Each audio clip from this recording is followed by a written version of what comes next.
Seul le Bitcoin résiste aux tarifs de Donald Trump. Liberation Day.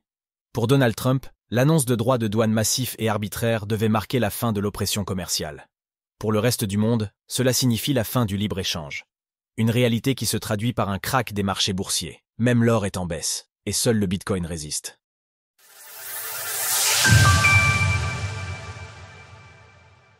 Donald Trump met l'économie mondiale au tapis avec ses tarifs. Hier, Donald Trump a dévoilé les droits de douane qu'il compte imposer au reste du monde. Dans un grand moment de télévision, armé d'un tableau géant, le président des États-Unis a expliqué que son pays était victime de sa générosité. Le petit souffre-douleur de la classe face aux bullies que sont la Chine et l'Union européenne. La bombe des tarifs lâchée par Donald Trump a fait trembler le monde entier. Tous les dirigeants auraient déjà contacté la Maison-Blanche pour tenter de négocier. Des pays comme le Cambodge ont été accusés de s'enrichir sur le dos des États-Unis. Une île peuplée uniquement de pingouins et sans résidents humains s'est vue infliger des tarifs douaniers de 10% sur ses exportations. L'épargne en Bitcoin est-elle une meilleure alternative au livret A?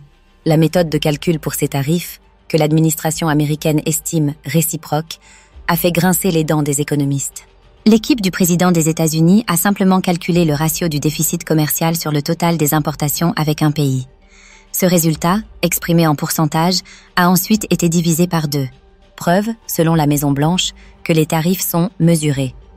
Cette méthode explique que des pays comme le Lesotho, un des 30 pays les plus pauvres du monde, se retrouvent avec des tarifs de 50%. Le résultat ne s'est pas fait attendre sur les marchés boursiers. Immédiatement après l'annonce, tout était en baisse. Le S&P 500 a perdu 4,84%, le Nasdaq Composite 5,41%, le Dow Jones 3,98%. Les géantes de la tech, comme Tesla ou Microsoft, perdent respectivement 5,47% et 2,36%. En tout, les marchés américains ont perdu 2 900 milliards de dollars en une journée. Sur les dernières 24 heures, l'actif qui résiste le mieux est le Bitcoin. En revanche, du côté des cryptos, pas de krach à l'horizon. Sur les dernières 24 heures, la capitalisation totale du marché des crypto-monnaies reste stable. Le prix du Bitcoin oscille entre 82 600 et 84 600 dollars, l'équivalent d'une variation de plus ou moins 1%, avec une tendance à être dans le vert. Ce qui fait de l'or numérique le seul actif à être neutre voire positif parmi les 20 plus grosses capitalisations au monde. Cette semaine encore, de nombreux économistes ne se privent pas pour rappeler au monde que le Bitcoin n'est pas un actif de réserve. Pourtant, aujourd'hui, l'or est dans le rouge et Bitcoin est dans le vert. Comment expliquer une telle résilience des actifs numériques, pourtant jugés dangereux et volatiles? Lors des premières années du Bitcoin, la taille relativement faible de l'actif le rendait plus sensible à la volatilité des autres marchés. Aujourd'hui, avec des fonds d'investissement qui détiennent du Bitcoin et des entreprises comme MicroStrategy qui en ont un demi-million en trésorerie, le Bitcoin n'est plus un actif aussi sensible. Les gens commencent à l'utiliser comme valeur de réserve, et cela se voit sur les graphiques. La valeur d'un actif n'est rien d'autre que la moyenne de ce que tout le monde en pense.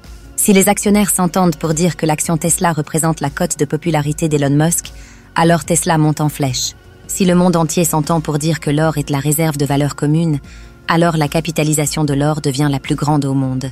Et si les grandes forces économiques utilisent le Bitcoin pour se protéger de la volatilité et de l'inflation, alors le Bitcoin ne chute pas pendant les crises. Serions-nous en train de vivre ce changement de paradigme? Retrouvez toutes les actualités crypto sur le site cryptost.fr.